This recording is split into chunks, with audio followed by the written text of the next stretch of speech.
Not there. Halika dito, dali.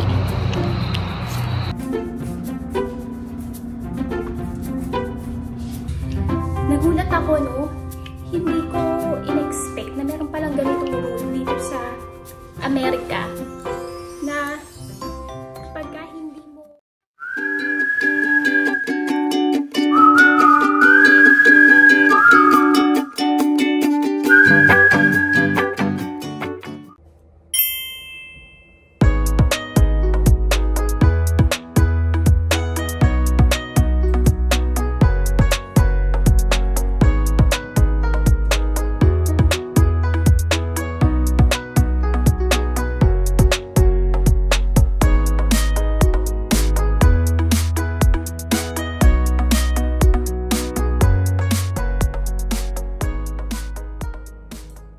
Good afternoon, everyone. Happy Friday. So today is the 11th of October and 1 PM na. So si Zayda nagtitake siya ng nap. May tinatrabaho lang ako dito. Yun palang aking work na na-mention, yung per hour na work ko. Yung skills noon, hindi siya dun related sa mga skills na in-upload ko or nilagay ko dito sa aking profile dito sa Upwork. Pero di ba kagaya ng sinabi ko, merong ibang mga employers or clients na sisendan kayo ng invite for interview. So depende sa inyo yun kung i-accept nyo or hindi. So yun, kaya ko siya nakuha kahit na hindi siya related doon nga sa mga skills na nilagay ko dito sa Upwork. So bigyan ko kayo ng example. Ito. So ito, example, comprehensive data analysis on student professional migration to the UK. So ang kanyang budget, this is a fixed price, $100. Ito yung ilalagay nila dito kung anong klaseng task ang ipapagawa nila. Normally, mga one-day job lang to, yung ganyan. Kaso, pag ganito na payment and verified, hindi siya maganda. Dapat payment verified. Tapos, ang na-spend pa lang niya is, wala, 0. So, ito isa pa. Programmer analyst. Payment verified siya, pero $0 pa lang yung na-spend niya. So, early to $40 to $50. And ayan, nakalagay dito, it's not a remote position. This one, looking for an Excel Pro. Yan, ito oh, maganda yung kanyang rating, 5. Tapos medyo malaki na din yung kanyang na-spend, payment verified. Ayan, and this one, data analyst, kaso payment unverified. Ayan, so ayan yung mga example.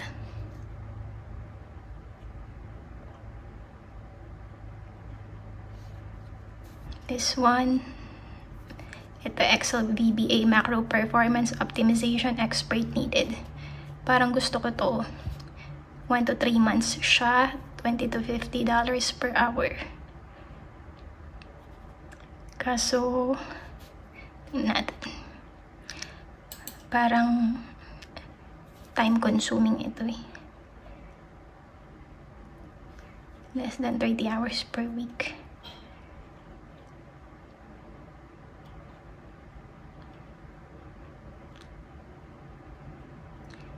So, pag-isipan ko kung mag-apply ako dito. Kasi whenever you apply, kailangan ninyong magbawas sa inyong connect.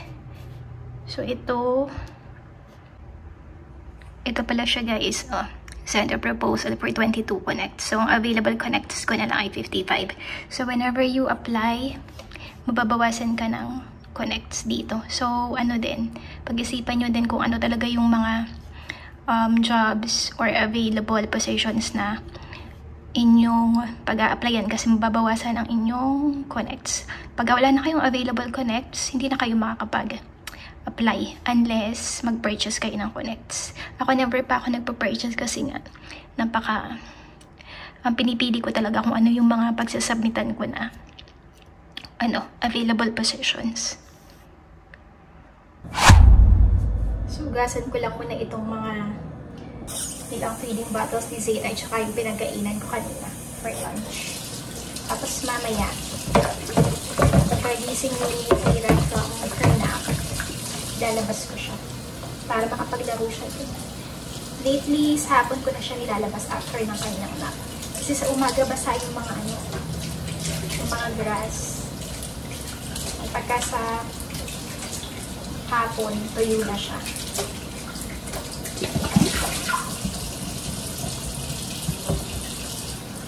Kumusta po kayong lahat? Kumusta na ang weather sa inyo? Sa Pilipinas, kumusta na ang weather? Grabe yung bagyo sa Florida. Ano, nakakatakot. Tapos yung last time naman sa North Carolina ba yun? Buti nga dito sa amin, hindi naman kami binabagyo na ganoon. Pero parang noong August yata, merong flooding sa ibang part dito sa Connecticut. Pero hindi naman kami affected mo.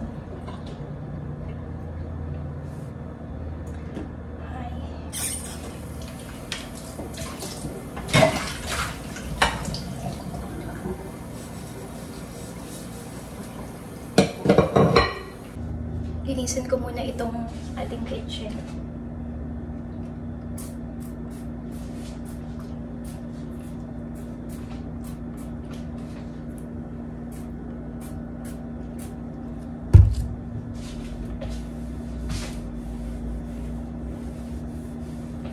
Gusto ko yung amoy nitong Scentiva or Scentaiva. Hindi ko alam kung paano siya i-pronounce. Clorox. Napaka-fresh niya. Smell very clean. Smells clean.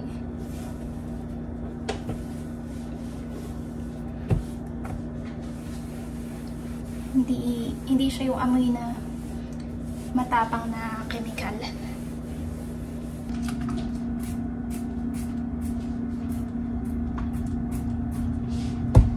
Hindi ko na siya binababad kasi hindi ko naman siya dinidisinfect. More on deodorizing kasi malinis naman.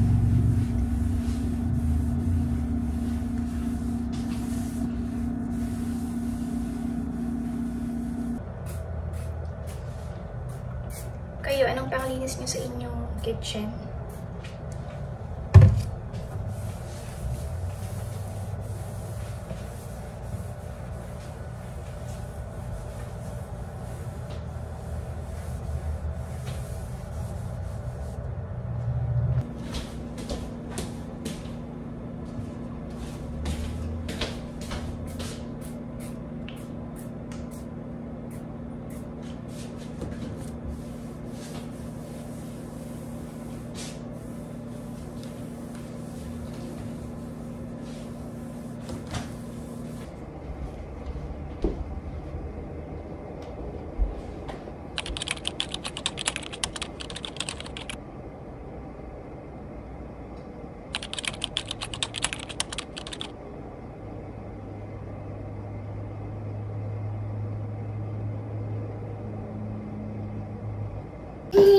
Ayan, o, gising na si Zera. Takbo na naman ang takbo. Lalabas kami para makapaglaro siya doon sa yard. Come on na, baby. Pigilan mo na yung pagbukas niyang mga cabinet. Pasaway ka talaga. Close it. Halika na, dali. Be careful. Come on, let's go. Yan, laba na tayo. Katakot lang bumaba. Bilit kasi nito ni Zera. Itong pinto na to, kabila, yan ang papunta sa aming laundry. Tapos ito na yung main door. Open! Open mo the door. Mama can't open because she's handling. She's holding the camera. Zera, come over here. Zera, not there. Halika dito, dali.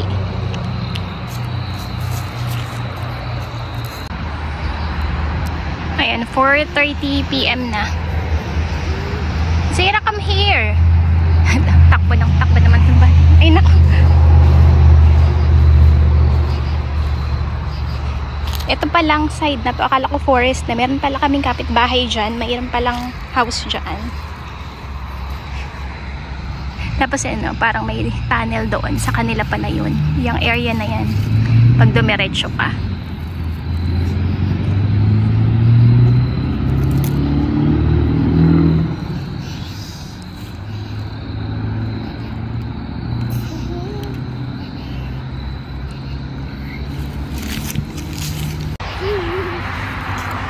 Takbo to si baby.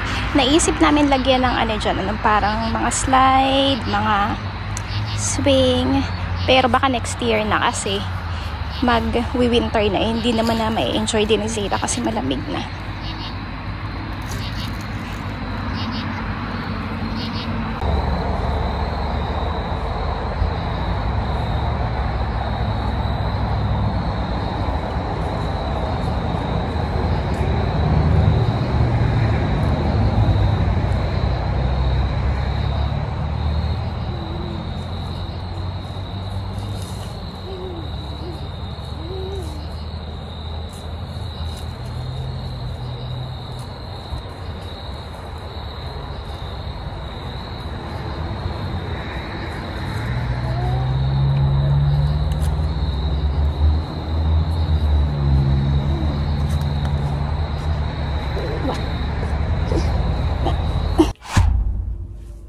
So, nakabalik na kami dito sa loob ni baby. Nakakapagod. Biglang uminit dito sa loob kasi nga malamig sa labas. Tapos biglang pasok dito. Parang ang init na niya. Pero mamaya babalik na rin niya ang aming body temperature. Body temperature. So anyway, nagulat ako, no? Hindi ko in-expect na meron palang ganitong rule dito sa Amerika. Na pagka hindi mo pinavaksin yung baby, hindi sila pwedeng pumasok sa sa public school. Yun yung sabi nung doktora namin ni Zira.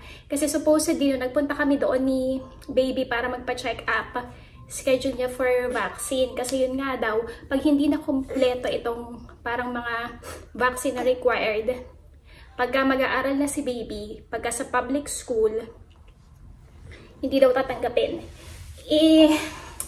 Ako, wala naman akong against sa vaccine. Kaya lang, alay ko ni baby, napag-desisyonan namin ni Mister na magpa-vaccine ng si Zeta. Natatakot kasi ako sa vaccine.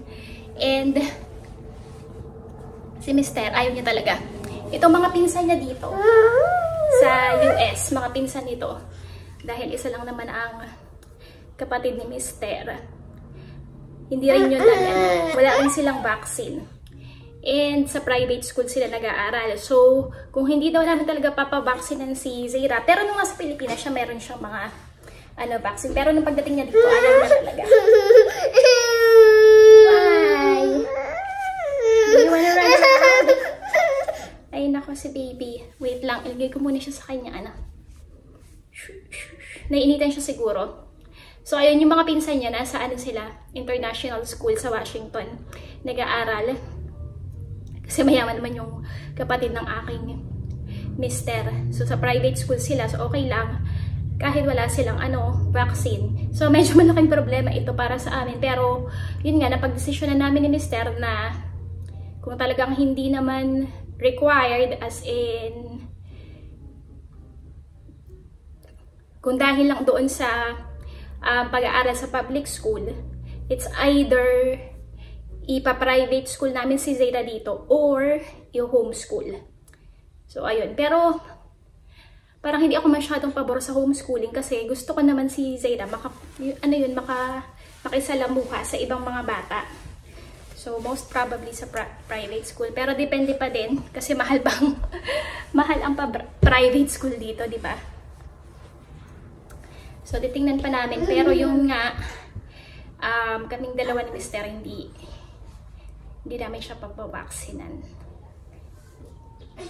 Ang sabi naman ng doktor, di ba pinavaksinan nyo na siya sa Pilipinas? Anong dahilan? Bakit daw ayaw namin na ituloy pa yung vaccine dito. Wala, it's our own personal choice.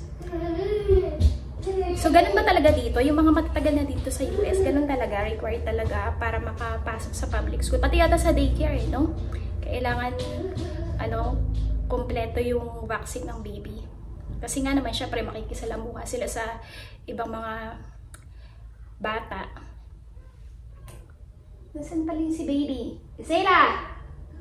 Where are you? Ay, naku, nasa kwarto. Talagang batang ito. Ay, wait nga. Say hi to the vlog. Hi to the vlog. Hi to the vlog. So, ayun, tapusin ko na yung vlog dito. Magpe-prepare na rin ako ng aming kakainin para sa dinner. Hindi ko na siya isasama sa video kasi baka tayo ay full storage na naman.